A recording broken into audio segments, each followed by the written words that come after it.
حضرت سیدنا سہل بن سعد رضی اللہ تعالیٰ عنہ بیان کرتے ہیں کہ ایک شخص نے تاجدار رسالت صلی اللہ تعالی علیہ وآلہ وسلم کی خدمت بابرکت میں حاضر ہو کر اپنی تنگ دستی کی شکایت کی۔ پیسے پورے نہیں ہوتے تھے، تنگ دستی ہو جاتی ہے انسان کو۔ ہو سکتا ہے اس وقت یہاں بھی اور مدنی چینل کے ناظرین میں بھی ایسے اسلامی بھائی ہوں گے جو اس مسئلے کا شکار ہوں گے، اور بہت سارے اسلامی بھائی وظائف مانگتے ہیں کہ تھوڑا سا رزق میں برکت ہو جائے، ہاتھ کھلا ہو جائے، وظیفہ بتائیں۔ میں وظیفہ بتاؤں، آپ بتائیں، یا کوئی عامل بتائیں اور بات ہے، یہاں براہ راست سرور کائنات علیہ الصلوۃ والسلام سے یہ معاملہ پوچھا گیا، اور نبی پاک علیہ الصلوۃ والسلام نے گویا ایک وظیفہ بتایا ہے۔ تو ذرا غور سے سنیے۔ تو میرے آقا علیہ الصلوۃ والسلام نے فرمایا، جب تم گھر میں داخل ہونے لگو اور گھر میں کوئی ہو تو سلام کر کے داخل ہو، اور اگر گھر میں کوئی نہ ہو تو مجھ پر سلام عرض کرو، اور ایک بار قل هو اللہ شریف پڑھو۔ اس شخص نے ایسا ہی کیا، اور پھر اللہ عز و جل نے اس کو اتنا مالا مال کر دیا کہ اس نے اپنے ہمسایوں یعنی پڑوسیوں کی خدمت کرنا بھی شروع کر دی۔ تنگ دستی ختم ہوئی، اللہ نے اسے مالدار کر دیا۔ اب میرے میٹھے اسلامی بھائیوں، خالی گھر میں جب جائیں تو سلام کس طرح کرنا ہے یہ بھی طریقہ سمجھ لیتے ہیں، اور یہ انشاءاللہ یاد رکھیں گے کہ گھر میں جائیں گے سلام کریں، درود پڑھیں اور سورہ اخلاص پڑھ لیں۔ روز ہی جاتے ہیں اور سورہ اخلاص تقریباً سب کو یاد ہوتی ہے، اگر مخارج مزید درست کروا لیں کسی اسلامی بھائی کے ساتھ بیٹھ کر، قل هو اللہ احد اللہ الصمد، یہ پوری سورت جو ہے سورہ اخلاص۔ اچھا، جب خالی گھر میں جائیں تو اب سلام کیسے کرنا ہے اس کا طریقہ بھی سماعت کر لیجئے کہ اگر ایسے مکان اپنے خالی گھر میں جانا ہو یا کسی اور کا ہو تو اس میں کوئی نہ ہو تو یہ کہیے السلام علینا وعلی عباد اللہ الصالحین، یعنی ہم پر اور اللہ کے نیک بندوں پر سلام۔ جب بندہ یہ کہتا ہے تو فرشتے اس سلام کا جواب ارشاد فرماتے ہیں۔ اچھا، اسی طرح کہیے السلام علیک ایھا النبی، یعنی یا نبی آپ پر سلام، کیونکہ نبی پاک علیہ الصلوۃ والسلام کی روح مبارک مسلمانوں کے گھروں میں تشریف فرما ہوتی ہے۔ تو یہ دو طریقے ہیں، سبحان اللہ۔ تو انشاءاللہ اب گھر میں داخل جب بھی ہوں گے سلام کریں گے، اور نبی پاک علیہ الصلوۃ والسلام پر درود بھیجیں، سورہ اخلاص پڑھ لیا کریں۔ روزی گھر جاتے ہیں، مختصر سا وظیفہ ہے، اللہ کی رحمت سے امید ہے جہاں ان کو پڑھنے کے فضائل ملیں گے وہاں ساتھ ساتھ انشاءاللہ جو تنگ دستی اور دیگر معاملات ہیں اس میں بھی آسانی ہوگی۔ آئیے مل کر درود پاک پڑھ لیں۔ صلو علی الحبیب صلی اللہ تعالی علی محمد صلی اللہ علیہ وسلم۔ بیٹے بیٹے اسلامی بھائیوں، امیر المومنین عاشق اکبر سیدنا صدیق اکبر رضی اللہ تعالیٰ، ایک بار آپ کا غلام آپ کی خدمت میں دودھ لایا، آپ نے اسے پی لیا۔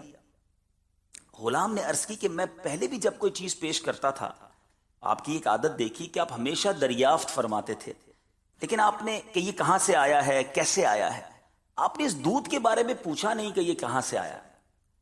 تو یہ سن کر آپ نے پوچھا کہ اچھا یہ دودھ کیسا ہے، بتاؤ اس بارے میں۔ تو غلام نے جواب دیا کہ میں نے زمانہ جاہلیت میں یعنی ایمان لانے سے پہلے میں نے ایک منتر بیمار پر منتر پڑھ کر پھونکا تھا، جس کے معاوضے میں مجھے اس نے آج یہ دودھ دیا ہے، یعنی یہ حلال نہیں تھا، جائز نہیں تھا۔ حضرت صدیق اکبر رضی اللہ عنہ کو جب یہ پتا چلا کہ میں نے ایسا دودھ پی لیا ہے، حالانکہ ماشاءاللہ یہ مدنی بیٹھے شرعن اگر ہمیں کوئی بندہ کوئی چیز دے دے تحفے میں وہ ہمارا اور اس کا میٹر ہو جاتا ہے، مگر ان کی جس طرح کی تقوی کا معیار تھا، جو چیکنگ کا معیار تھا کہ یہ چیز آئی کہاں سے، صدیق اکبر رضی اللہ تعالیٰ نے اپنے حلق میں انگلی ڈالی اور وہ دودھ اگل دیا۔ اس کے بعد اللہ کی بارگاہ میں نہایت عاجزی سے عرض کرتے ہیں، یا اللہ جس پر میں قادر تھا وہ میں نے کر دیا، میں نے کیا کر دی، مگر دودھ کا تھوڑا حصہ جو رگوں میں رہ گیا ہے مالک وہ تو معاف فرما دے۔ سیدنا صدیق اکبر رضی اللہ تعالیٰ عنہ کا یہ عمل یہ ہم سب کے لیے مشعل راہ ہے کہ وہ دودھ بظاہر اگر اس کی ٹیکنالٹیز میں جائیں، اس کے شرعی احکام میں جائیں، آپ نے کوئی غلط کام کر کے نہیں کمایا تھا، آپ کو ایک غلام نے آ کر پیش کیا تھا، مگر کسی طریقے سے غلط طریقے سے آئی ہوئی کوئی چیز بھی میرے جسم میں نہ جائے، شبے والی چیز بھی میرے قریب نہ آئے۔ یہ ہمارے بزرگوں کا تقوی، یہ ہمارے بزرگوں کا حال تھا۔ اے میرے میٹھے اسلامی بھائیوں جو یہاں پر ہمارے اس تربیتی اجتماع میں شامل ہیں اور مدنی چینل کے ناظرین، ہم سب نے دنیا سے جانا ہے، ہم سب نے اپنے ایک ایک لقمے کا حساب دینا ہے، ہم جو کما رہے ہیں، ہم جو کھا رہے ہیں، اپنے بچوں کو کھلا رہے ہیں، وہ حلال ہے کہ نہیں؟ پیسہ تو چور بھی کما لیتا ہے، پیسہ تو ڈاکو بھی کما لیتا ہے، اپنا جسم بیچ کر غلط کام کرنے والے بھی کما لیتے ہیں، مگر صرف پیسہ کمانا کمال نہیں ہے.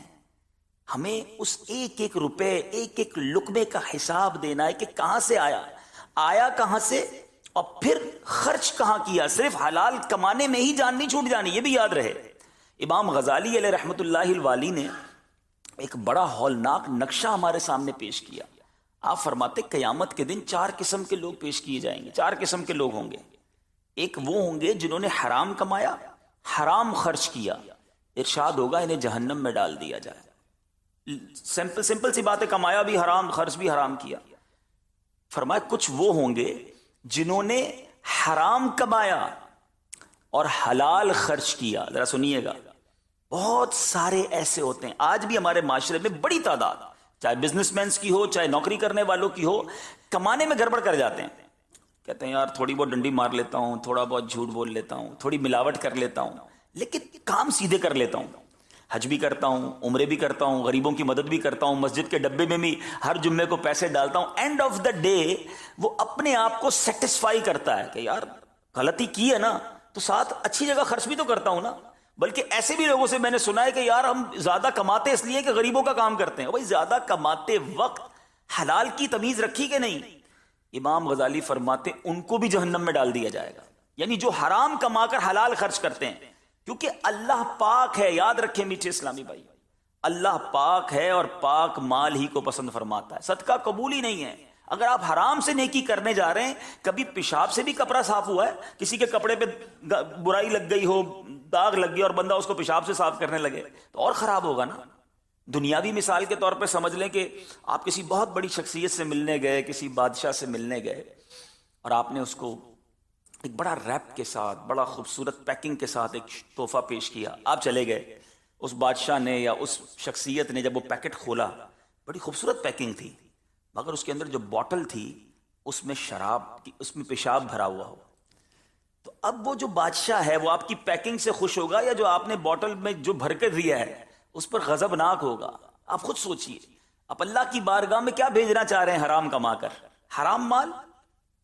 تیسرا شخص امام غزالی فرماتے ہیں جس نے حلال کمایا. یہ بڑا ٹپیکل معاملہ ہے. حلال کمانا اس دور کا سب سے مشکل کام سمجھا جا سکتا ہے، لیکن اس کے بعد کا مرحلہ بھی ہے. حلال کمایا اور حلال خرچ نہ کر سکا، حرام خرچ کیا. بہت سارے لوگ ہیں جو بڑی مشکل سے حلال کماتے ہیں اور اس کے بعد حرام کاموں میں خرچ کرتے ہیں. فنکشنز کر رہے ہیں، گانے باجے کر رہے ہیں، بے حیائی کے کام کر رہے ہیں. بعض اوقات کہتے ہیں بچوں کے لیے کرنا پڑتا ہے. کمایا بڑی مشکل سے تم نے 1 روپیہ حلال، اب اسے خرچ حرام میں کر رہے ہو. فرمایا اس کے بارے میں بھی حکم دیا جائے گا جہنم میں ڈال دیا جائے گا. اب بچے گا کون؟ حلال کما کر حلال جگہ پر خرچ کرنے والا. اس کے بعد اس سے حساب ہوگا کہ مال کا حق ادا کیا کہ نہیں کیا، زکوٰۃ ادا کی کہ نہیں کی. یعنی آپ ذرا سوچئے، یہ مرحلہ اتنا آسان نہیں ہے، اتنا ایزی نہیں ہے. تو سب سے پہلے ہمیں یہ غور کرنا ہے کہ جو کچھ میں زندگی میں کما رہا ہوں، جو کچھ میں حاصل کر رہا ہوں، وہ حلال ہے کہ نہیں. اور سبحان اللہ، قرآن مجید فرقان حمید میں جا بجا ہمیں حلال روزی کمانے اور اسی کو کھانے اور اسی سے فیض لینے کا حکم دیا گیا، سمجھایا گیا. قرآن میں اللہ ارشاد فرماتا ہے یا ایھا الناس کلوا مما فی الارض حلالا طیبا ولا تتبعوا خطوات الشیطان انہ لکم عدو مبین. اے لوگو، جو کچھ زمین میں حلال پاکیزہ ہے اس میں سے کھاؤ اور شیطان کے راستوں پر نہ چلو، بے شک وہ تمہارا کھلا دشمن ہے.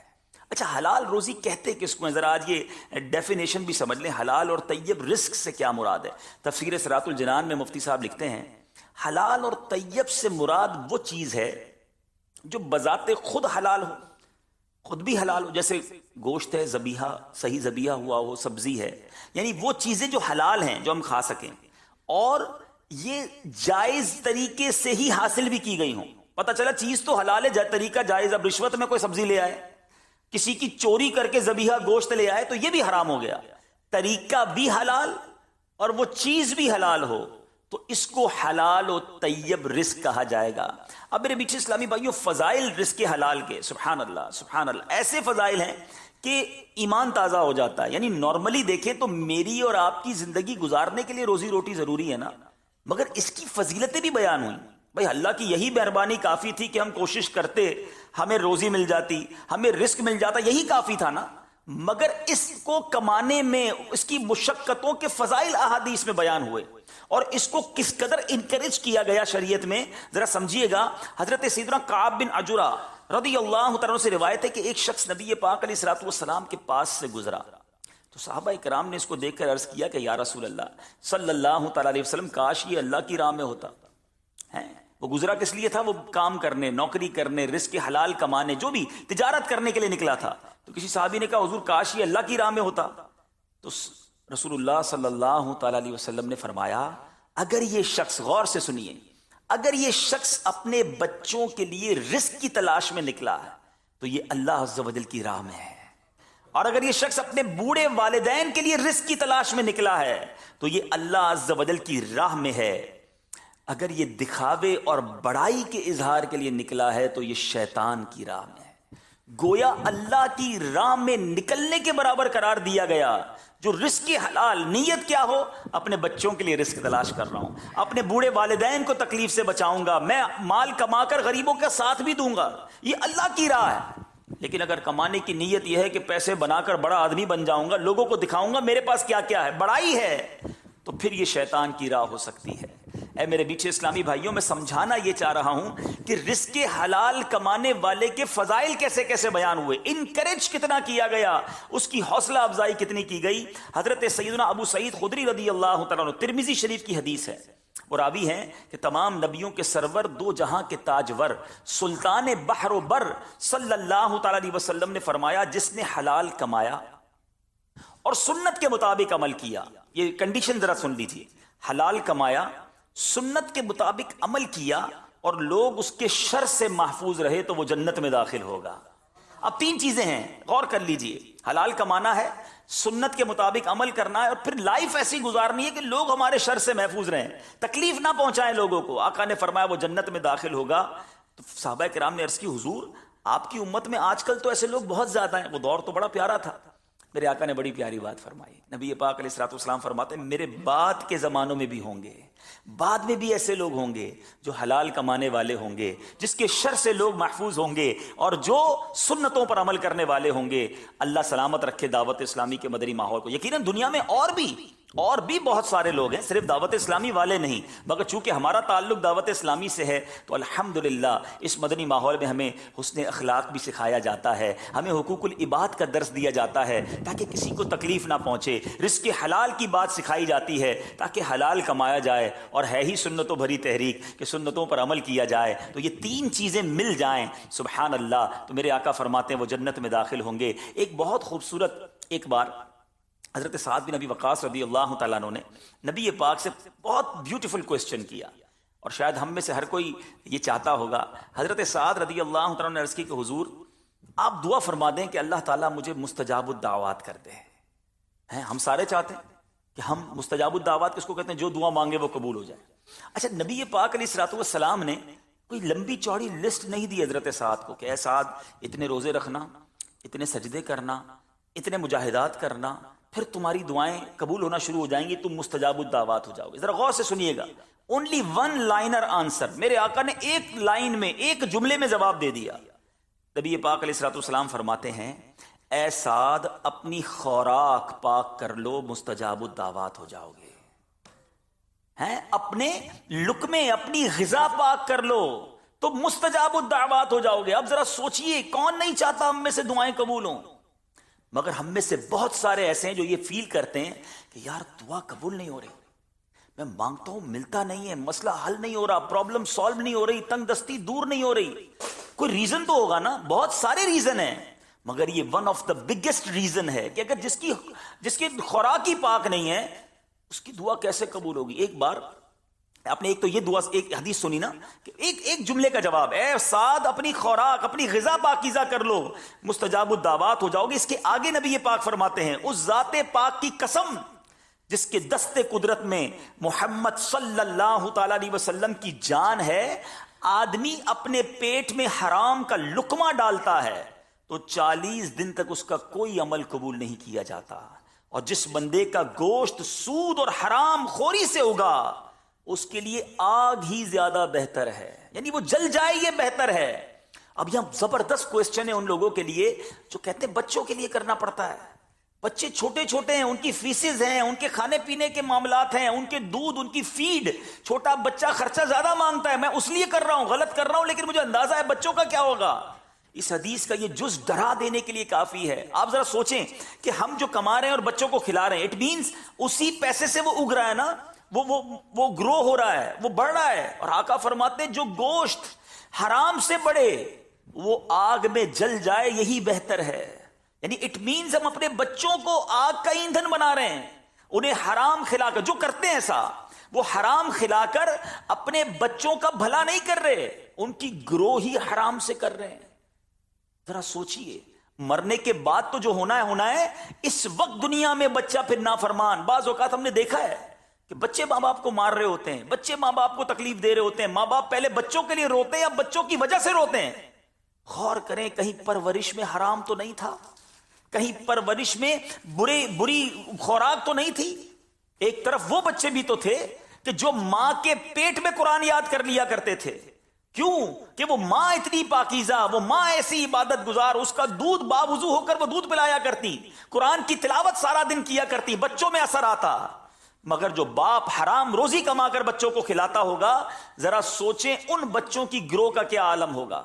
اچھا، ایک طرف تو یہ ہو گیا نا کہ دعا قبول نہیں ہوگی، عمل قبول نہیں ہوگا حرام کمانے والے کا۔ دوسری طرف اب ذرا ایک اور بات سنیے، اور مستجاب الدعوات بن جاؤ گے، غذا پاک کر لو گے۔ حضرت موسیٰ علیہ السلام نے ایک شخص کو دیکھا، وہ ہاتھ اٹھائے بڑی گریہ وزاری کے ساتھ اللہ کی بارگاہ میں دعا کر رہا تھا، بڑا رو رو کر۔ میں اپنے آپ پر غور کروں اور آپ بھی غور کریں، میں بات کہیں اور لے جا رہا ہوں لیکن ذرا توجہ رکھیے گا، ہم بھی بعض اوقات رو رو کر دعائیں کرتے ہیں، اجتماع میں بیٹھتے ہیں نا، اللہ کی رحمت سے ہمارے ماحول میں تو برکت انگیز دعائیں دعوت اسلامی کا خاصہ ہیں۔ تو حضرت موسیٰ علیہ السلام نے ایک شخص کو دیکھا، بڑی گریہ وزاری، بڑا آہو فغاں، یعنی دعا کی قبولیت کے جو آداب ہے نا کہ بندہ رو رو کر دعا کرے، صدق کے دل سے دعا۔ حضرت موسیٰ علیہ السلام نے دیکھا رو رو کے دعا کر رہا ہے، یا رب یا رب یا رب پکار رہا ہے۔ حضرت موسیٰ علیہ السلام نے رب کی بارگاہ میں عرض کی، مولا اس کی دعا قبول فرما لے، بڑا رو رہا ہے، تجھے یاد کر رہا ہے۔ ارشاد باری ہوتا ہے، سنیے، اے موسیٰ یہ بندہ اتنا روئے کہ روتے روتے مر جائے، یہ اتنے ہاتھ اٹھائے کہ اس کے ہاتھ آسمان کو چھو جائیں۔ اے موسیٰ میں نے اس کی دعا قبول نہیں کرنی۔ عرض کی مالک وجہ کیا ہے؟ ارشاد فرما۔ ارشاد ہوتا ہے، اے موسیٰ یہ وہ شخص ہے جس کی غذا حرام ہے، جس کا لباس حرام ہے، اس کے گھر میں حرام ہے۔ اب سوچئے میٹھے اسلامی بھائی، اگر میرا رب ہی مجھ سے ناراض ہے، میرے پاس گاڑی ہے، میرے پاس بنگلہ ہے، میرے پاس بینک بیلنس ہے، میں بڑا بظاہر خوشحال نظر آ رہا ہوں، مگر میرا مالک ہی مجھ سے ناراض ہے، اور قبر جہنم کا گھڑا بنی ہوئی تیار ہے، اس نرم بیڈ روم سے اٹھ کر اس اندھیری اور کیڑوں والی قبر میں جانا ہے، تو یہ زندگی تو بیکار ہے نا۔ سوچئے میٹھے اسلامی بھائیوں، ہمیں اصل پرابلم پتہ ہے کیا ہے؟ بندہ حلال چھوڑ کر، تقریباً ساری مسلمانوں کو پتا ہے کہ حلال کمانا چاہیے، سب کو پتا ہے کہ حرام مروانے والا کام ہے، لیکن کیوں جاتا ہے انسان؟ کوئی وجہ تو ہوگی نا، ریزن۔ چلیں آج ہم یہ میں بہت ساری حدیثیں حلال کے فضائل پر سنا سکتا ہوں، بہت ساری حدیثیں حرام کی نحوست پر بیان کر سکتا ہوں، مگر ماشاءاللہ یہ بیان ہم سنتے رہتے ہیں۔ آج ہم تھوڑا ریزن تلاش کرتے ہیں مل کر کہ what is the reason behind this, کہ پتا ہے گھڑا ہے حرام، پتا ہے اللہ ناراض ہو جائے گا، پتا ہے دعائیں قبول نہیں ہوں گی، صدقہ قبول نہیں ہوگا، پیچھے چھوڑ کر جاؤں گا تو بربادی، بچوں کو کھلاؤں گا تو بچے جو ہے وہ جہنم کا ایندھن بن رہے ہیں۔ But what is the reason behind this, کیوں بندہ پھر بھی حرام کی طرف جاتا ہے؟ کوئی تو وجہ ہوگی نا۔ تو جو اگر غور کرے نا تو وجہ یہ نکلتی ہے کہ بندے کے اندر توکل کی کمی آ جاتی ہے، اسے یہ سیٹسفیکشن نہیں ہوتا کہ یار میں تو اگر اسی جاب پہ رہا، میں اگر 15,000 ہی مہینے کے کماتا رہا، میں 20,000 ہی کماتا رہا، تو میں کبھی بھی پیسے والا نہیں بنوں گا، میں تو کبھی بھی گاڑی نہیں خرید سکوں گا، میں تو کبھی بھی اپنا گھر نہیں لے سکوں گا، میں تو کبھی بھی آگے نہیں بڑھ سکوں گا، میں تو کبھی بھی ترقی نہیں پا سکوں گا۔ اب وہ کہتا ہے کہ جب یہی لائف گزارنی ہے تو اینڈ آف دا لائف بھی ایسا ہی رہ جاؤں گا۔ تو اگر بڑا بننا ہے تو کچھ بڑا کرنا ہوگا، مگر وہ بڑا کرنا منع نہیں ہے شریعت میں، پلیز، لیکن غلط طریقے سے کرنا منع ہے۔ تو انسان شارٹ کٹ کی تلاش میں اور کچھ آنکھ بند کر کے حرام کی طرف چلا جاتا ہے، اور یہیں وہ مار کھا جاتا ہے۔ اب میں آپ کو دیکھیں، یہ بات تو طے ہے کہ ہم سب کا قرآن پر ایمان ہے، ہم سب کا حدیث، ہم مسلمان ہیں، ہم نے کلمہ پڑھا ہے۔ میں کسی اور کی بات نہیں کروں گا، آج آپ کو ایک قرآن پاک کی آیت سناتا ہوں کہ میرا رب عز و جل ہمیں کیا راستہ دکھا رہا ہے۔ ہماری دیکھیں، میری اور آپ کی عقلیں محدود ہیں، ہم سوچتے ہو ہی نہیں سکتا، یہ کیسے ہو سکتا ہے کہ میں پیسے والا بن جاؤں جاب کرتے کرتے، میں جناب بہت بڑا آدمی بن جاؤں ایک ہی پرٹیکولر لائف گزارتے گزارتے۔ پہلی بات تو یہ سمجھنی ہے کہ کیا پیسے والا بننا ہی کامیابی ہے؟ کیا امیر بننا ہی جناب زندگی کا سکون لائے گا؟ میں جانتا ہوں، یقین کریں، میں جانتا ہوں، میری فیملی ممبر کی میں آپ کو بات کر رہا ہوں، اس لیے کہ آپ کو اندازہ ہو جائے، کروڑ پتی ہیں، اتنا اللہ نے نوازا ہے، مگر میں اس گھر کے کرب کو جانتا ہوں کہ اس شخص کے بھری جوانی میں دونوں گردے فیل ہو گئے۔ میں اس کرب کو جانتا ہوں، میں اس کیفیت کو روز، میں بہت میرے قریبی ریلیشن ہے، اللہ نے بہت نوازا ہے، اگر گردے ہی نہیں ہیں، ہفتے میں 3 دن ڈائلیسس، بندے کی آدھی لائف تو ہاسپٹل میں گزر گئی نا۔ پیسہ بہت ہے، میں آپ سے پوچھتا ہوں، میرے گردے سلامت ہیں، یہ بڑی نعمت ہے، یا میرے بینک بیلنس میں 10 کروڑ ہیں اور دونوں گردے فیل ہیں؟ اپنے آپ سے پوچھو۔ پرابلم یہ ہے، ہم نے لائف کی لگژریز کو پیسوں سے تولا ہے، ہم نے سہولتوں کو سمجھا ہے کہ یہی زندگی کا سب کچھ ہے۔ ایسا نہیں ہے، سکون سب سے بڑی چیز ہے۔ اگر آپ کے بچے فرما بردار ہیں اور آپ کے بینک میں پیسے نہیں ہیں، مگر آپ کے بینک میں کروڑوں روپے ہیں اور آپ کے بچے نافرمانے، پوچھو ان والدین سے کہ وہ پیسے کو محبت کر رہے ہیں یا بچوں کی نافرمانی پر رو رہے ہیں۔ نہیں، نیند آتی یار، جس کے بچے شرابی، کبابی، جواری، جس کی وجہ سے روزانہ ماں باپ مرتے ہوں اور جیتے ہوں، پیسہ کیا چیز ہے اس کے آگے؟ کئی نعمتیں ایسی ہیں جن کا مول نہیں ہے، خدا را سمجھو۔ اچھا، جب اللہ کو ناراض کر کے سہولتیں کماؤ گے، اللہ کو ناراض کر کے حرام روزی کماؤ گے، پیسے بن جائیں گے، تو جس سے رب ناراض ہوا، کیا اس کی دنیا میں سکون رہے گا؟ خالق کائنات تو وہی ہے نا، بیماریوں سے شفا اس نے دینی ہے، مصیبتوں سے اس نے بچانا ہے۔ اللہ نہ کرے کوئی ایسی بیماری لگ گئی تو کدھر جائیں گے؟ کیونکہ حرام کھاتے رہے، تباہی تو مچانی ہے نا اس نے اندر جا کر۔ حلال کے لقمے کے بارے میں آتا ہے کہ بندہ حلال کمائے، احیاء العلوم میں امام غزالی نے لکھا، حلال کا پہلا لقمہ انسان کے دل میں نور کے چشمے پھوڑ دیتا ہے، اس کے دل میں نور طاری ہو جاتا ہے۔ کیوں؟ وہ حلال گیا۔ تو خدا را سمجھیے گا، پیسہ سب کچھ نہیں۔ اصل میں پرابلم یہ ہے، ہم نے برکت کا معنی کچھ اور سمجھ لیا ہے۔ ہمیشہ یاد رکھیں، برکت جو ہے نا، وہ کوانٹٹی کا نام نہیں ہے، برکت کوالٹی کا نام ہے۔ کوانٹٹی کیا ہے؟ تعداد۔ کوالٹی کیا ہے؟ معیار۔ آپ کے پاس گاڑیاں ہیں، بنگلہ ہے، پیسے ہیں، نام ہے، حرام ہے، کس کام کا؟ تھوڑا ہے، سکون ہے، پرابلمز نہیں ہے، نیند بہت اچھی آتی ہے۔ میں ایسے، آپ بھی جانتے ہیں، میں بھی جانتا ہوں، نیند کی گولی نہ کھائیں تو نیند نہیں آتی۔ کیا فائدہ ہے ایسی زندگی کا کہ سکون ہی نہیں ہے؟ کیونکہ کہیں نہ کہیں غلط ہو رہا ہوتا ہے، جو غلط ہوتا ہے نا وہ بے سکونی لاتا ہے۔ تو بہرحال جو لوگ یہ سمجھتے ہیں نا کہ ہمارا مسئلہ ہی حل نہیں ہو سکتا، ہم آگے بڑھ ہی نہیں سکتے، ہم کیسے نکلیں گے مشکل سے، میں قرآن پاک کی آپ کو آیت سنانے جا رہا ہوں۔ اللہ فرماتا ہے وَمَن يَتَّقِ اللَّهَ يَجْعَل لَّهُ مَخْرَجًا۔ خدا کی قسم یہ آیت اتنا دلاسا دیتی ہے، کمال کی آیت ہے، میرے رب نے کمال اعلان فرما دیا، فرماتا ہے وَيَرْزُقْهُ مِنْ حَيْثُ لَا يَحْتَسِبُ وَمَن يَتَوَكَّلْ عَلَى اللَّهِ فَهُوَ حَسْبُهُ۔ ترجمہ کاش آپ یہ آیت یاد کر لو، یقین کریں یہ آیت جتنی بار میں نے پڑھی ہے نا، اب آپ اس کا ترجمہ سنیے گا، جب بھی پریشانی میں ہو کس سے مدد طلب کرنی ہے یار؟ حل کرنے والا کون ہے؟ حل المشکلات کون ہے؟ قاضی الحاجات کون ہے مصیبتوں کو دور کرنے والا، روزی کے دروازے کھولنے والا کون؟ میرا رب ہے۔ ارے جس نے حل کرنا ہے وہ اعلان فرما رہا ہے، اور اس کا اعلان سنو کیا ہے، جھوم جاؤ۔ اللہ فرماتا ہے اور جو اللہ سے ڈرے اللہ اس کے لیے نجات کی راہ نکال دے گا، نکلے گی راہ۔ آپ کو یقین، میں بہت ساری چیزیں بیان میں نہیں کر سکتا، مگر میں نے اپنی زندگی میں ایکسپیرینس کی ہیں۔ گھر بک گیا، گاڑیاں بک گئیں، گھر کا سونا بک گیا، بندہ روڈ پر آ گیا، وہ سوچ بھی نہیں سکتا تھا کہ میں پھر کھڑا ہو جاؤں گا۔ اللہ سے لو لگائے رکھی، اللہ نے پھر کھڑا کر دیا، پھر پہلے سے زیادہ عطا کیا. اس کی عقل دیکھیں نا، میری اور آپ کی عقل محدود ہے، اس کی عقل کام ہی نہیں کر رہی آج بھی کہ میں تو سب کچھ لٹا بیٹھا تھا، آج پھر کیسے سب آ گیا. کیوں؟ اب اگلی آیت کا جز پڑھیے، اور اسے وہاں سے روزی دے گا جہاں اس کا گمان نہ ہو.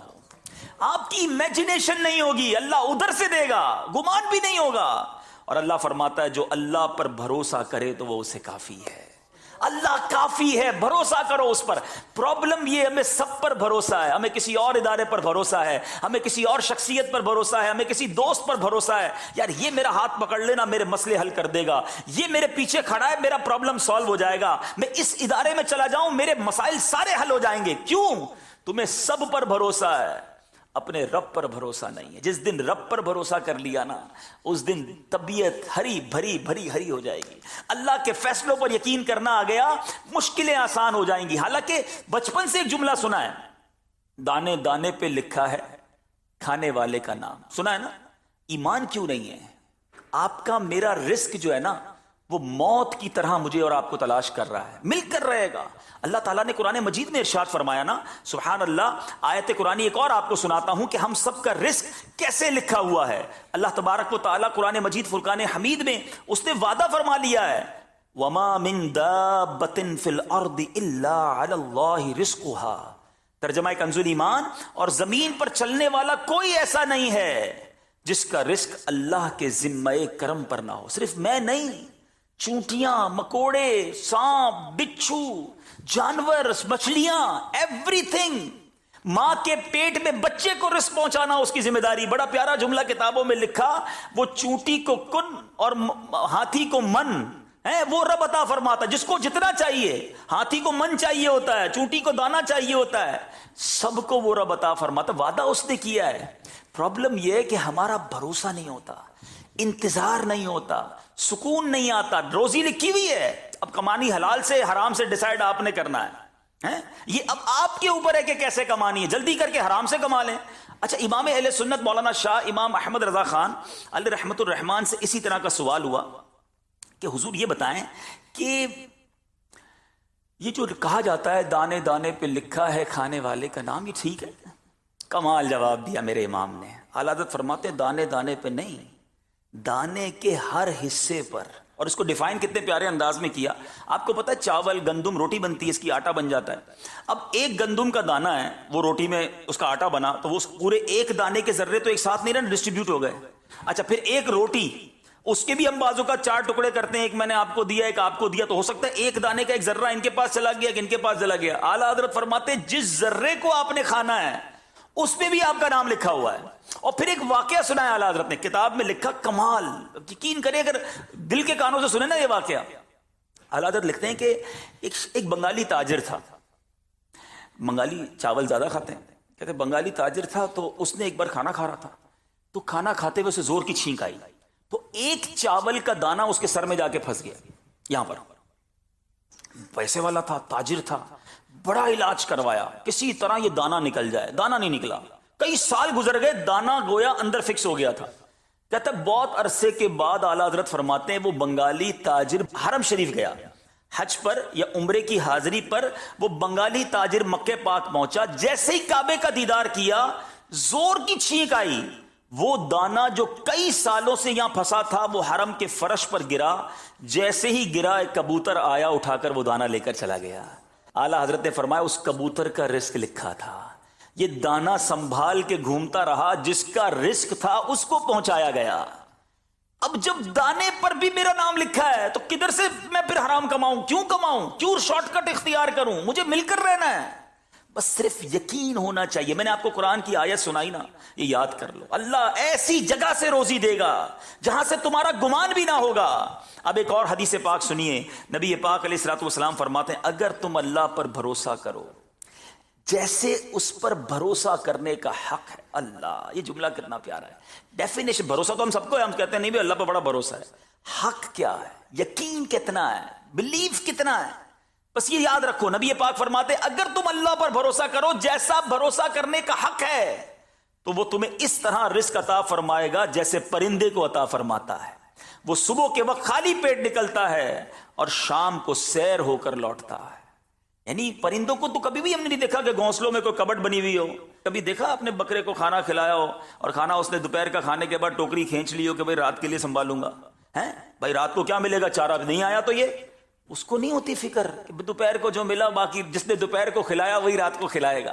صبح گھونسلے سے نکلتے ہیں سارے پرندے, کروڑوں پرندے, پتہ نہیں ہوتا شام کیسے آئیں گے. اللہ سب کو رزق دیتا ہے, سب پیٹ بھر کر واپس آتے ہیں, مگر وہ کل کے لیے گھونسلے میں کہیں بچاتے نہیں. اللہ پر بھروسہ. تو خدارا ہمارے اندر, ہم تو اشرف المخلوقات ہیں, اتنی کمزور کیوں ہو جاتے ہیں؟ پرندے جانور ان سے تو زیادہ اسٹرانگ ہونا چاہیے نا ہم کو. ان کو رب پر بھروسہ ہے, مجھے کیوں نہیں ہے کہ وہ اللہ دے گا مجھے, وہی میری مشکل سے نکالے گا.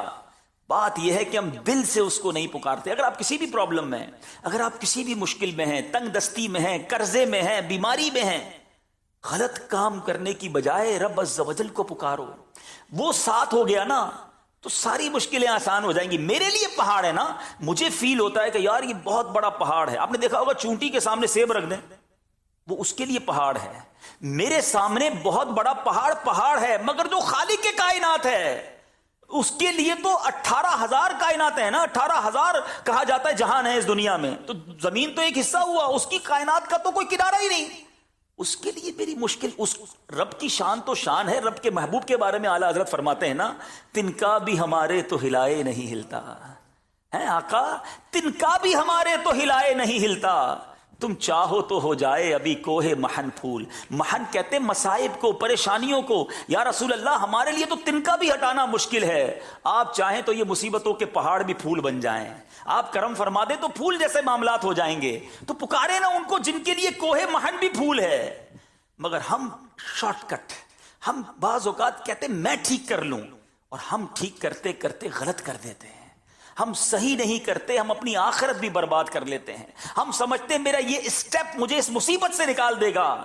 وہ شاید ہمیں دنیا کی مصیبت سے تو نکال دے, مگر اخروی مصیبت میں ڈال دیتا ہے. وہ اللہ کی ناراضگی والے معاملات میں ہم پڑ جاتے ہیں. اور حرام کا راستہ اختیار کر کے, یاد رکھنا ایک بات ہمیشہ یاد رکھنا, مشکل تھا آپ کے لیے, مشکل تھا ان سب کے لیے, اور کمال کیا انہوں نے جنہوں نے حرام چھوڑ کر حلال اختیار کر لیا.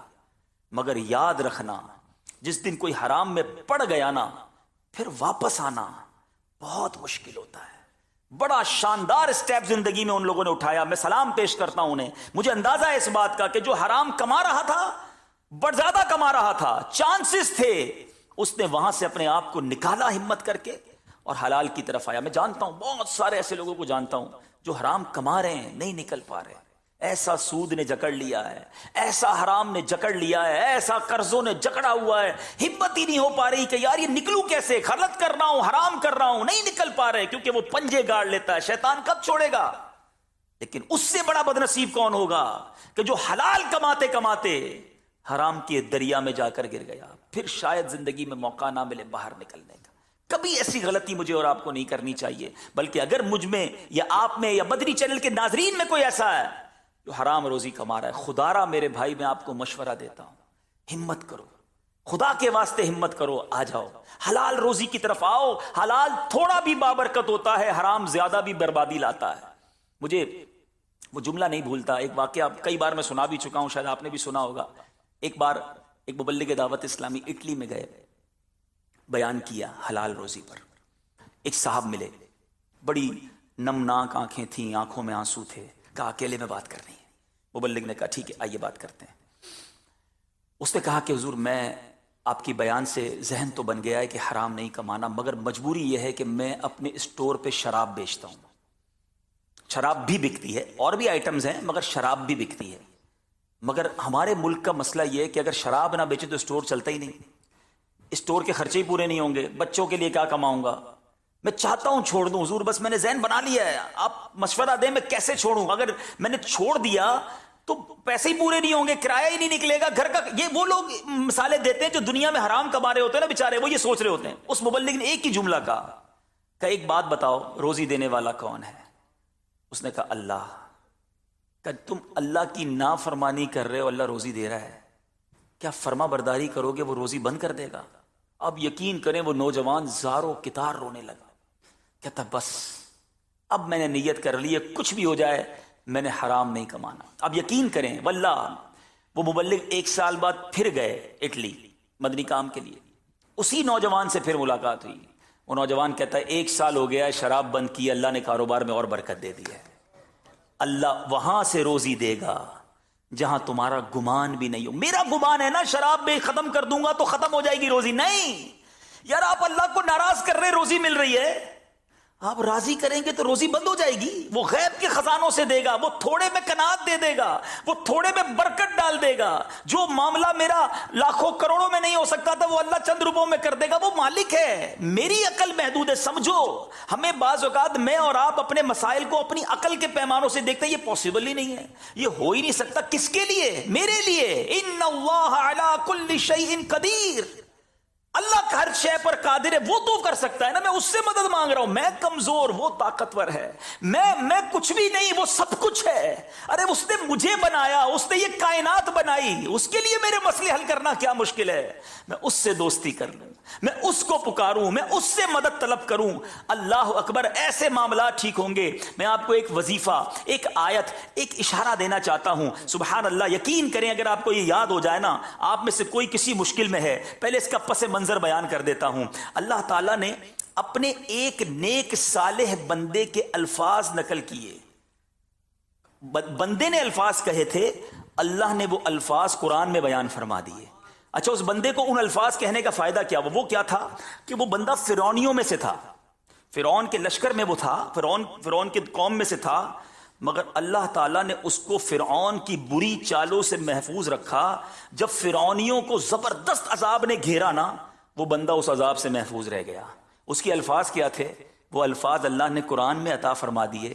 اور one of the amazing words, خدا کی قسم، میں کچھ چیزیں ہوتی نا وہ الفاظ میں بیان نہیں. اس کی مزے لو، اس جملے کے، اس آیت کے جب آپ مزے لوگے نا، جب اس کو سمجھ لوگے اور دل کی گہرائیوں سے پڑھو گے اور آپ اس کو پریکٹس کر کے دیکھو، وہ الفاظ کیا ہیں؟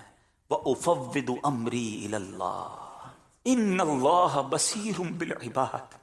ترجمہ کیا ہے؟ اور میں اپنے کام اللہ کو سونپتا ہوں.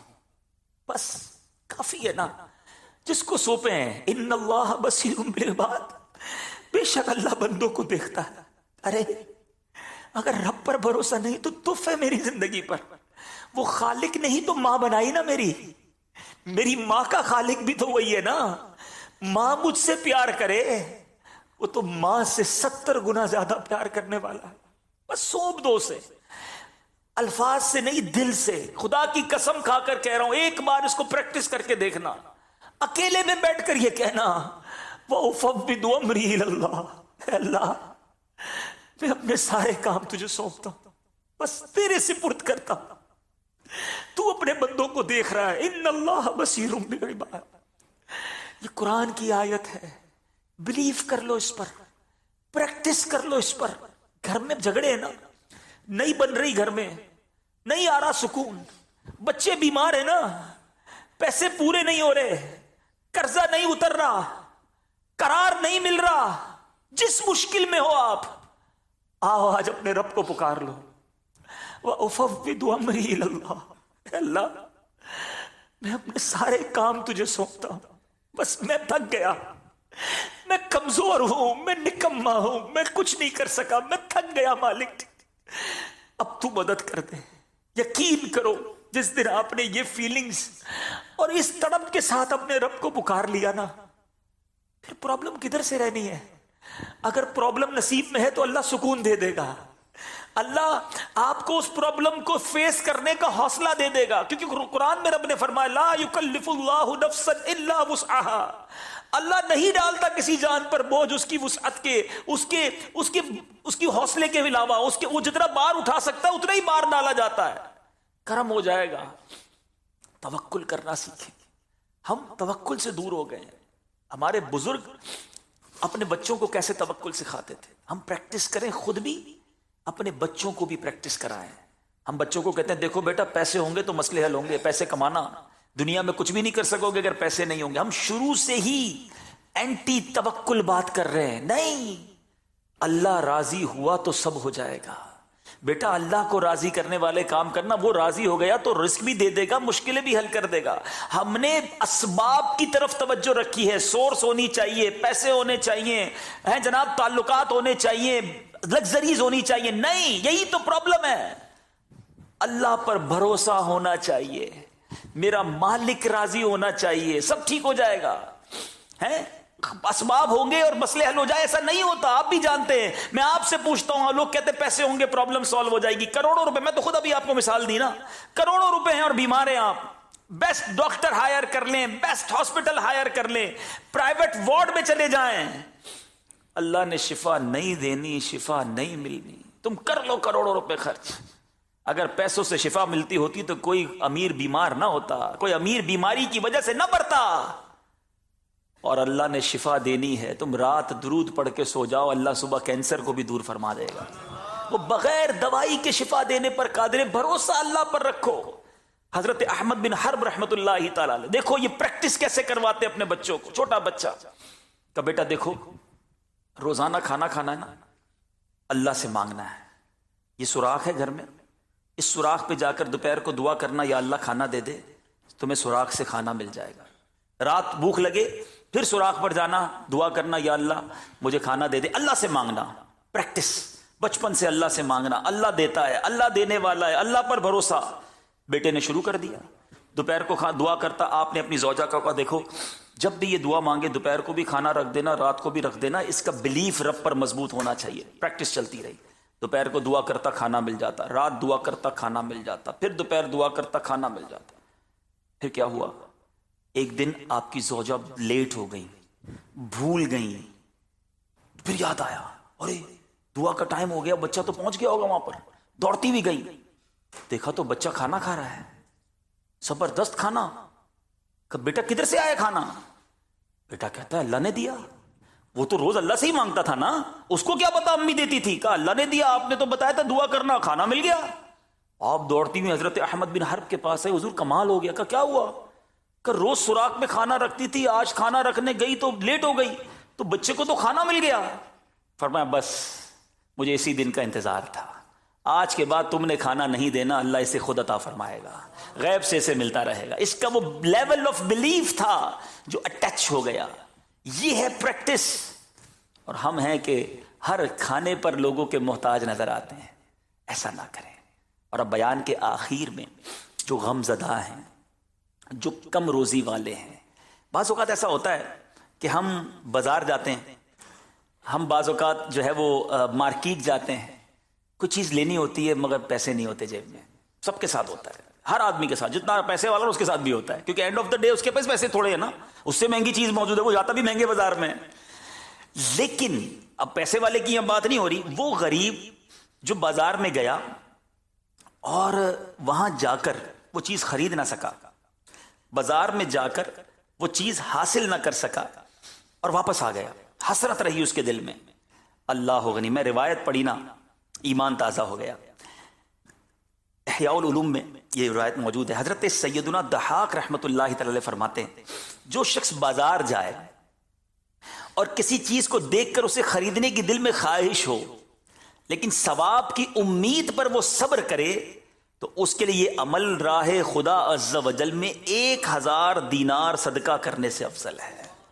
کچھ بھی نہیں دیا، صرف صبر کیا ہے. لے نہیں سکا میں، بٹ کنڈیشن تھی کہ اللہ کی رضا کے لیے صبر کیا. ارے یار پیسے ہی نہیں ہیں، پیسے ہوتے تو میں بھی لیتا، مجھے تو ملا ہی کچھ نہیں اللہ کی طرف سے. دیکھو یار وہ ٹھک کر کے آیا، وہ چیز خرید کے چلا گیا، بکرے کا گوشت لے گیا، وہ فلاں چانپے لے گیا، وہ اتنے زبردست بقرعید میں اس نے سوٹ خریدا، 3000 10,000 کے جوتے خریدے، میں تو وہی بس دیکھ کر آ گیا. یہ شکوہ ہے؟ نہیں، ٹھیک ہے اللہ کی مرضی، اللہ تیرا شکر. پیر تو دیے نا، 2 پٹی کے چپل کے تو پیسے ہیں نا، جوتے کے نہیں ہے نا، لگژری شوز کے نہیں ہے. صبر کیا تو کیا ملا؟ 1000 دینار کا صدقہ کرنے کے ساتھ. ایک اور روایت سنیں، سبحان اللہ، یہ بھی احیاء علوم میں امام غزالی نے لکھی. حضرت سیدنا ابو سلیمان دارانی رحمت اللہ تعالی. اب یہ صرف بازار کی بات نہیں، یہ پوری لائف کے لیے. جس جائز چیز کی حاجت ہو اور اسے پورا کرنے کی قدرت نہ ہو، چیز جائز ہو، بڑی زبردست روایت ہے. بہت ساری خواہشیں میری بھی ہیں، آپ کی بھی ہوں گی، قدرت نہیں ہے. اب کیا کرا؟ اس محرومی پر حسرت سے نکلنے والی فقیر کی آہ، غریب کی آہ نکلے حسرت سے. فرمایا مالدار کی 1000 سال کی عبادت سے زیادہ افضل ہے. 1000 سال کی عبادت. یہاں صرف حسرت سے آہ نکلی ہے. اللہ فیصلہ کرنے والا ہے, وہ تقسیم کرنے والا ہے. اگر کسی کو غریب رکھا ہے نا, یاد رکھنا اس کو اس کے بدلے آلٹر میں اتنا کچھ ملنا ہے, ساتھ صبر کی کنڈیشن ہے. مسئلہ یہ ہے کہ آپ کو صبر کا موقع ملا, آپ نے صبر نہیں کی. ایک اور خوبصورت بات, ابھی دعا قبول نہ ہونے والی بات ہوئی تھی نا, آؤ میں آپ کو دعا کی قبولیت کا شاندار وقت بتاتا ہوں. تو one of the important time جب بندہ دعا مانگے وہ کیسے قبول ہوتی ہے, آسمانوں پر کیسے جاتی ہے. حضرت سیدنا بشر بن حارث حافی رحمۃ اللہ تعالی علیہ کی خدمت میں کسی نے عرض کی, حضور میرے لیے دعا فرمائے. حضرت بشر حافی بہت بڑے اللہ کے ولی, ان سے دعا کے لیے کہا کسی نے, کہتے ہیں میں اہل و عیال کے اخراجات کی وجہ سے بڑا پریشان, بہت پرابلم ہے, پیسے ویسے نہیں ہے, گھر والے بھی پریشان, میں بھی پریشان. ٹھیک ہے, حضرت بشر حافی سے دعا کروا رہے, بزرگوں سے بھی لوگ دعا کراتے ہیں. سنیں کمال کا جواب, کہتے ہیں جب گھر والے تم سے کہیں نا ہمارے پاس آٹا نہیں ہے, روٹی نہیں ہے, تم اس وقت میرے لیے دعا کرنا. حضرت بشر حافی کہہ رہے جب تمہارا ایسا وقت آ جائے نا کہ تمہارے گھر والے کہیں آج کھانے کو کچھ نہیں ہے, آج روٹی نہیں, آٹا نہیں, اے بندے تم میرے لیے دعا کرنا, کیونکہ اس وقت تیری دعا میری دعا سے بھی افضل ہے. مستر دل کی دعا, پریشان کی دعا. آپ سوچیں غریب آدمی کی زندگی میں وہ سٹیج آتا ہے کہ جب اب وہ دعا کر دے وہ دعا عرش تک پہنچتی ہے, مگر افسوس یہ ہے وہ اس وقت دعا نہیں کرتا, شکوہ کرتا ہے. اس وقت وہ دعا نہیں کرتا, اللہ کی بارگاہ میں معاذ اللہ اللہ کو ناراض کر رہی ہے. وقت ہے تمہارے پاس, it's the right time to make supplication. دعا کرنے کا شاندار وقت تھا. اللہ تم سے قریب ہے, تمہارا دل مستر ہے, تم پریشانی میں ہو, ہاتھ اٹھاؤ. حضرت بشر حافی کہتے ہیں یہ وقت مجھ سے بھی زیادہ تمہاری دعا افضل ہونے کا وقت ہے. مگر بتائیے اس وقت سر جھکا لیتے, اس وقت سجدے میں, اچھا اس وقت رونا بھی آ رہا ہوتا. پرابلم پتہ ہے کہ ایک اور میں آپ کو مسئلہ بتاؤں, ہمیں بعض اوقات بڑا رونا آتا ہے, پریشان ہوتے ہیں, بچہ بیمار ہے, دیکھ کر جی چاہ رہا ہے رونے کو, گھر میں کھانا نہیں ہے, پریشانیاں ہیں, بچوں کی خواہشیں پوری نہیں کر, رونے کا جی چاہ رہا ہے. ہم کیا کرتے ہیں, ہم شکوے کے ساتھ روتے ہیں, دیکھو کچھ بھی نہیں ہے, میں پریشان, مر جاؤں, خودکشی کروں, جاؤں کدھر. اس کا آسان حل یہ تھا, آنسو تو نکالنے ہیں نا, وضو کریں, صلاۃ الحاجت کی نیت پڑھیں اور سجدے میں جا کر رونا شروع کر دیں, جی بھی ہلکا ہو جائے گا. اور میں کس کے آگے رویا, جو حل کرنے والا ہے, جو دینے والا ہے, جو اس کے آگے کیوں نہ رو جہاں ہر آنسو کی قدر ہے. خوف خدا سے آنسو بہاؤں تو جہنم کی آگ بجھا دے, حسرت میں آنسو بہاؤں تو وہ حسرتیں دور فرما دے. تو اس کے آگے کیوں نہ روؤں, اس کے آگے روئیں, اس کے آگے التجا کریں. اور اب خاص طور پر پریشان جو ہوتے ہیں نا لوگ روزی روزگار میں, وہ بھی سن لیں. کمال کی حدیث, نبی پاک فرماتے ہیں گناہوں میں کچھ گناہ ایسے ہیں جن کو حصول رزق میں پہنچنے والا رنج و غم ہی مٹا سکتا ہے. یعنی کچھ گناہ ایسے ہیں جس کا کفارہ یہی ہے. اب ہو سکتا ہے کوئی کہ یار میں ہر مہینے پریشان, میری جاب میں پریشان, میرے سیلری میں پریشان, میرے کاروبار میں پریشان. ارے کچھ گناہ ہیں ہی ایسے جن کا کفارہ ہی یہی ہے کہ روزی روٹی, معاشی مسائل کی تکلیف ہوگی اور اس تکلیف کی وجہ سے وہ گناہ معاف ہو جائیں گے. کیا پتا میرے گناہ ہی معاف ہو رہے ہوں مگر مجھے صبر نہ آ رہا ہو. ایک بڑی وجہ مرد کی حرام روزی کی طرف جانا یہ گھر کی خواتین بھی ہوتی ہیں. اے میری بہنوں, میری ماؤں, خدا را اپنے گھر کے فرد کو, مرد کو پریشر نہ دیا کرو. تم نے تو کیا ہی کیا ہے. دیکھو برابر والوں نے تھوڑے ہی عرصے میں نیا گھر بنا لیا, سائیکل پہ گھومتا تھا, نئی اسکوٹر لی, تھوڑے دنوں میں گاڑی بھی لے لی, تو ادھر ہی ادھر ہو. تم وہی بسوں کے دھکے کھا رہے ہو, وہی تمہاری چند ہزار کی تنخواہ ہے, فلاں سے سورس لگائی تو دیکھو وہ کدھر پہنچ گیا, اس ملک میں گیا تو دیکھو کیسا کام ہو گیا, تھوڑا ہی تو رشوت دی تھی نا, وہ کدھر پہنچ گیا. اب ہمارے بچے کی شادی ہے, کیا جھونپڑی میں شادی کریں گے؟ فرنیچر دیکھو کیسا بنا لیا, ڈرائنگ روم دیکھو کیسا بنا لیا. اب یہ جو پریشر ہوتا ہے, یہ پریشر بندے کو آخر مجبور کرتا ہے. بہت سارے لوگ خودکشیاں کرتے ہیں. یاد رکھیں میری بہنوں, میری ماؤں, آپ خدا را کبھی بھی اپنے گھر کے مرد کو پریشر نہ دیا کرو. اللہ دینے والا ہے, اللہ سے مانگ لو.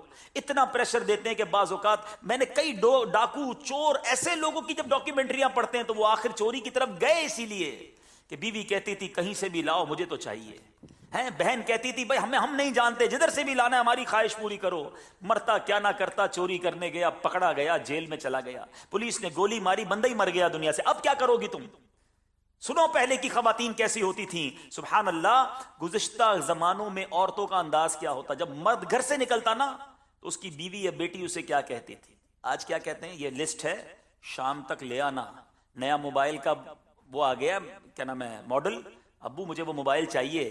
جنہیں سنیے گا، وہ اسکوٹر بڑی پرانی ہو گئی ہے، نئی چاہیے، چھوٹے کے لیے گاڑی لینی ہے، یہ فرمائش کی جو لسٹ ہم آتی ہے نا، سنو، جب پہلے کوئی مرد گھر سے نکلتا تھا تو خواتین کہتی تھیں حرام کمائی سے بچتے رہنا، ہم بھوک اور تکلیف تو برداشت کر سکتے ہیں لیکن جہنم کی آگ برداشت نہیں کر سکتے۔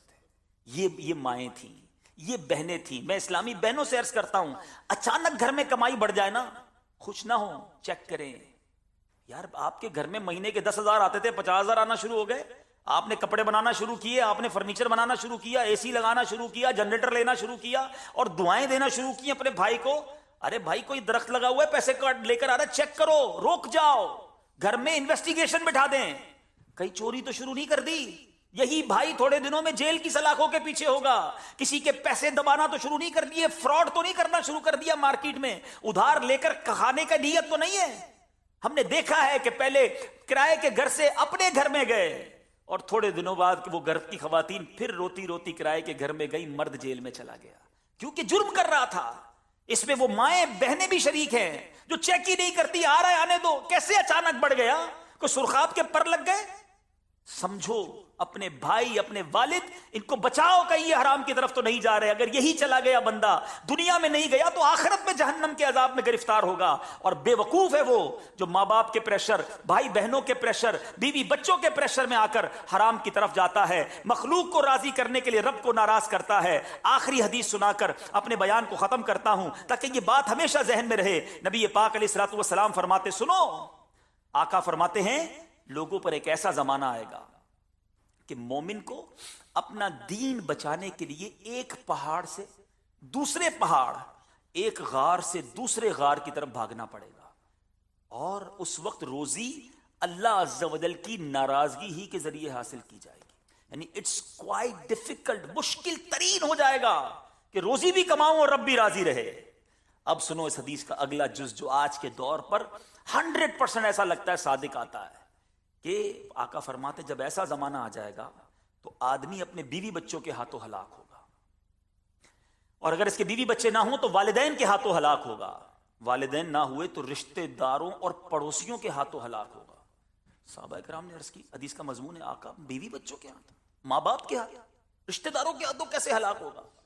آقا علیہ الصلوۃ والسلام فرماتے ہیں وہ اس کی تنگ دستی پر اسے آر دلائیں گے، شرم دلائیں گے، تم نے کیا ہی کیا ہے، تم تو غریب کے غریب ہی رہے ہیں، وہی کہ وہیں اسی کوارٹر میں زندگی گزار دی، اسی محلے میں رہے، لوگ ڈیفنس میں شفٹ ہو گئے، آر دلائیں گے، اور پھر وہ اپنے آپ کو ہلاکت میں ڈالنے والے کاموں میں مصروف ہو جائے گا۔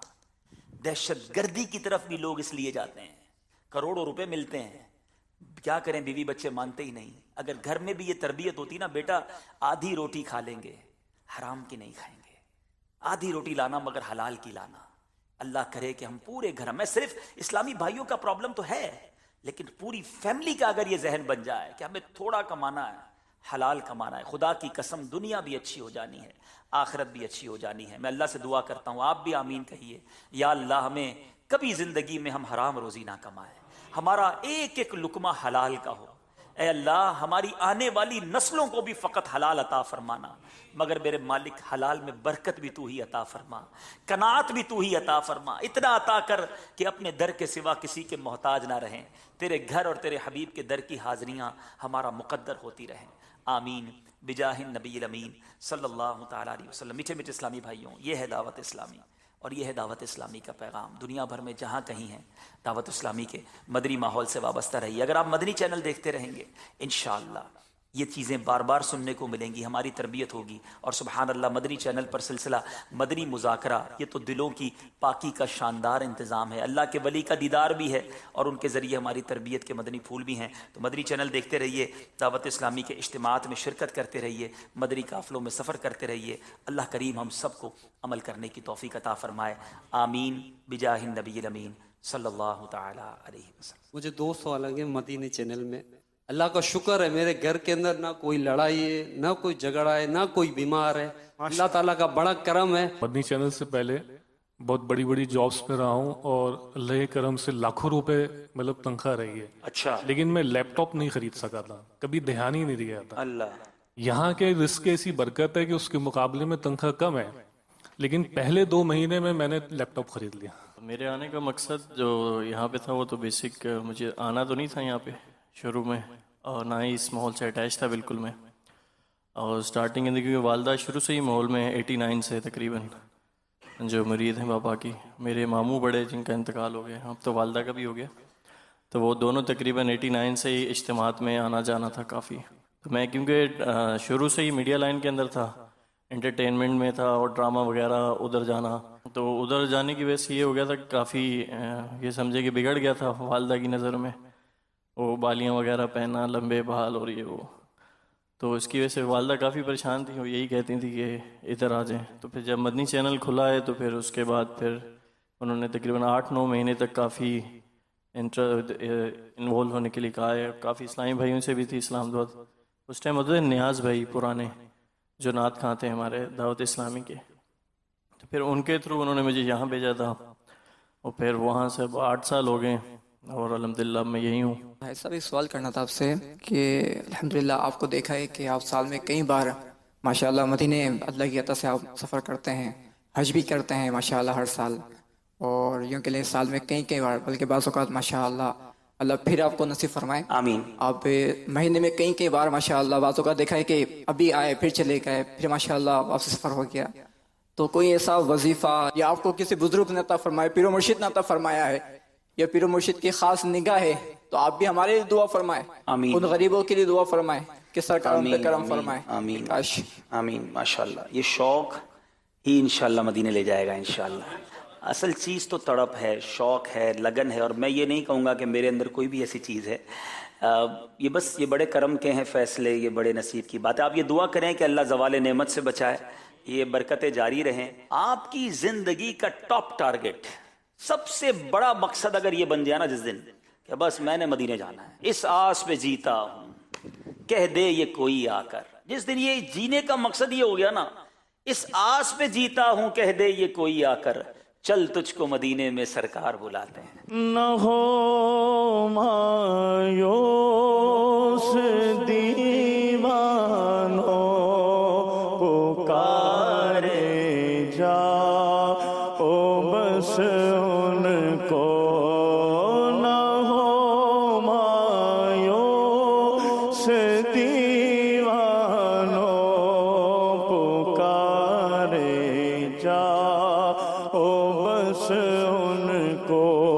میرا دل تڑپ رہا ہے، میرا جل رہا ہے سینہ، کہ دوا وہیں ملے گی، مجھے لے چلو مدینہ. نہ ہو مایوس دیوانوں،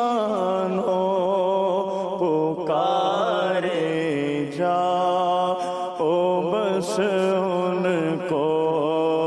نہ ہو مایوس دیوانوں، پکارے جا او بس ان کو.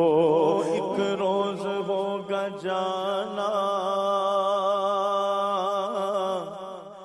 سرکار کی گلی میں، ہوگا وہی ٹھکانہ سرکار کی گلی میں. گو پاس کچھ نہیں ہے لیکن یہ دیکھ لے گا ایک دن مجھے زمانہ سرکار کی گلی میں. میرے اعمال کا بدلہ تو جہنم ہی تھا، میں تو جاتا مجھے سرکار نے جانے